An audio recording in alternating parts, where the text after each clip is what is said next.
Hello guys, magandang araw sa inyo. Ngayong araw ay may papakilala ako sa inyong bagong partner natin habang nandito tayo sa island. At syempre guys, uunahan ko na kayo, hindi ito sponsored ni DJI.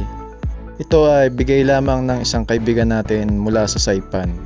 Dahil sabi niya napapanood daw niya ang mga video natin dito sa Tinian. At sabi niya medyo nakukulangan pa raw siya sa mga video natin kaya inalok sa atin itong DJI Mavic Mini. At sabi sa akin, wag ko na daw banggitin ang kanyang pangalan at gawan ko na lang daw ng video itong Mavic Mini kung ano yung mga katangian niya na meron itong drone na to. At syempre sa akin pasasalamat, gagawa natin ng video ang ating Mavic Mini drone.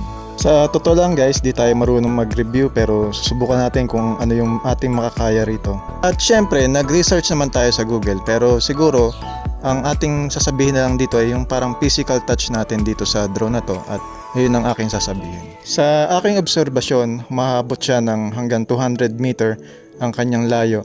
At syempre, hindi pa ito yung sagad na settings niya rito sa apps. Siguro ay may ilalayo pa ito. At siguro magpo-focus muna tayo sa kanyang quick shot at kung ano ang mga yon. Dahil dito sa video, kitang-kita nyo naman ang resulta, magaganda ang mga kuha rito sa drone. At walang kaalog-alog ang camera nito. At siguro sa mga susunod natin mga video ay isasama na natin si Mavic Mini, ang ating partner. At asahan nyo na magaganda na ang mga kuha natin sa mga susunod pang mga video. At syempre dadalhin natin ito sa mga magandang lugar dito sa island at sa mga beach at sa mga historical place dito sa Tinian Island. At itong DJI, kung bibili kayo ng brand new ay siguro aabot ito ng halos $300 pag brand new. At mahigit 20,000 naman pag sa Pilipinas tayo bumili. At syempre ang mga laman nun ay 3 battery, mga cord, 3 klase sa Android at sa iPhone. At syempre yung kanyang briefcase o yung case ng drone at syempre yung drone at ilang mga accessories.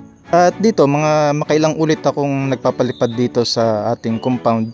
Siguro halos 30 minutes din ako nagpapalipad dito para subukan kung gaano katatag o kung gaano katagal yung kanyang battery.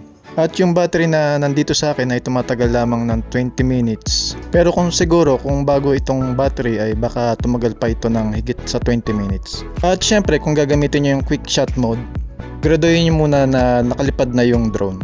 At walang nakasagabal sa dadaanan nito.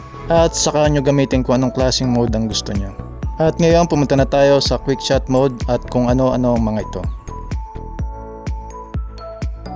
Drone, ito yung nasa harapan mo lang at habang papalayo siya ay pataas naman siya ng pataas para makakuha siya ng magandang kuha na video sa'yo.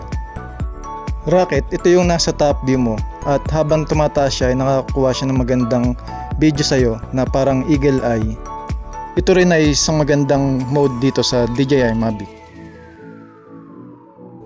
Helis, hindi ko lang alam kung tama ang aking pagbigkas pero ito ay isa sa mga gusto ko na mode dito sa Mavic Mini na habang ito ay umiikot sa'yo ay papalayo naman ang kuha ng video sa'yo na parang cinematic ang dating.